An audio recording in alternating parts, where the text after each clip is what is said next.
So this is going to be part 2 of our third lecture because I screwed up.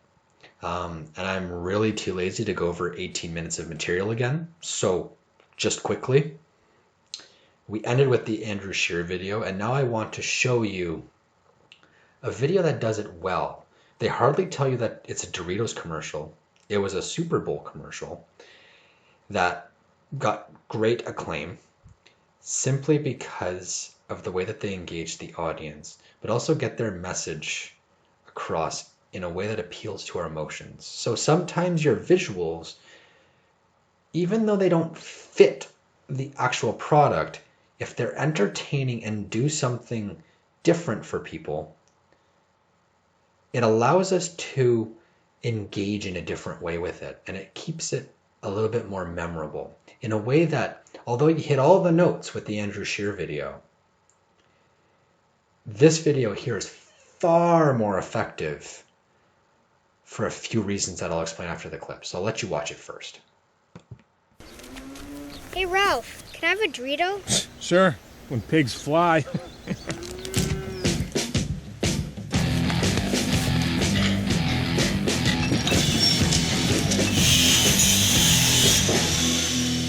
Hey Ralph.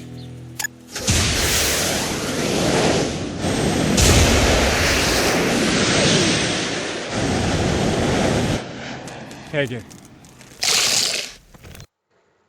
Good boy.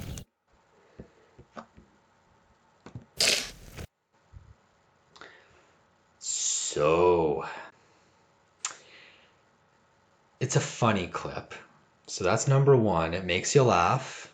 But I think a bigger thing with it is that it places Doritos, the label and the verbal description, in very strategic places.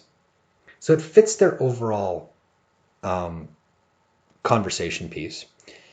But it also allows them to frame Doritos as a party chip. It's for the Super Bowl. You're eating Doritos, you can have fun with it, you can laugh. It's a good thing to have with friends. That's kind of the message that they're trying to get across. They also appeal to all types of viewers. So the Super Bowl isn't just for sports fans. Frankly, I don't follow football, but I seem to always end up watching the bloody Super Bowl. And a lot of people go just for the commercials. So they don't care so much about the game. They're interested in having a good time, enjoying the commercials. So this thing here appeals to that. And it fits the overarching context so well in a way that the Scheer video does not. They choose a chubby cheeked little kid with these big glasses that make him even cuter. Like if this guy was a few years older, who knows if it would work as well. They have the cutest little piglet, and he's petting the piggy. The pig is on a rocket ship, for goodness sakes. Don't ask about the logic. It's not logical. Pigs don't fly. If you were to try that at home, all you'd get would be bacon. But quite frankly, it works well simply because the visual draws us in. And it also fits with the overall context that it's working in. So any visual, whether it's a meme or a GIF or a video or even a podcast audio clip, it has to fit well. Lots of people have put in video clips or they've put in charts that are better at crystallizing what they're trying to communicate than anything else they could have put in does. For example, I had somebody last year who was dealing with a lot of, he was talking about disease, specific diseases and why they're on the rise, especially in deer populations. And what he did was he brought in a bunch of different graphs to show the effect on deer populations in different areas. And that in itself, the visual, did more than his writing ever could, simply because it condensed all that information into a way that made it different. It fit the context. Had a guy last semester who brought in audio clips of the different types of engines that he was talking about, just so I could hear the difference between the engines, and then he would describe it. The key is that the video or the image or the visual, the multimodal element, fits the description that's going to follow it. The analysis still has to be there. It can be a source for you, but the analysis has to be in place. So feel free to bring in any multimodal elements, but at the same time, I would like you to make sure that they do something different for your paper. If you want help with this, please contact me. Now, the last thing I want to bring up is the assignment component. The quiz is due April 5th. We talked about this last week a little bit in the video clip. The resources are still available under class materials. I've migrated those last week. The reading for the quiz is listed here. We talked about this last week too. Get that done if you're going to even do it, because obviously the top 4 grades from your quizzes stick.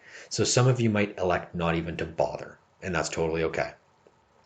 It's an opportunity to boost your grade if you haven't done well on a quiz. It's mostly review over what we've already done in the previous quizzes. I am drawing your attention here, though, to the final research paper.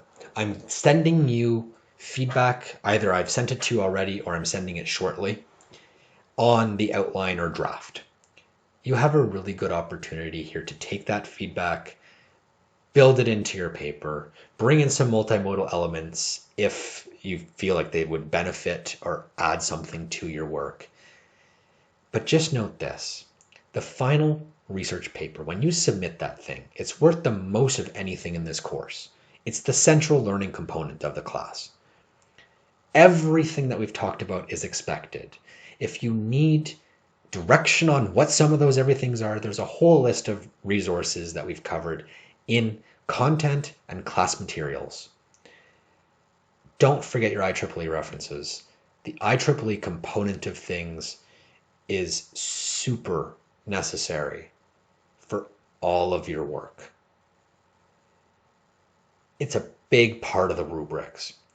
So make sure that you're really dotting your I's and crossing your T's through this final stage, because it's worth the most. If it's not there, I can't give you the grades for those elements. So make sure that not only the IEEE, but all the things that we've talked about, you're starting to integrate them. It's not a 5-paragraph paper. It's more than that. Make this the best that you can, because it's going to be a good grade pattern, something that's going to bring your grade up if you do well on it. So by all means, reach out, ask me questions, ask me for feedback, whatever, clarify the feedback I've given you. But we're near the home stretch here, so take advantage of this time, the next week and a half, to get that paper in the best place possible, and please submit by midnight on April the 9th. It's a Thursday. Until then, I'll talk to you via email or Zoom if necessary. Cheers, guys.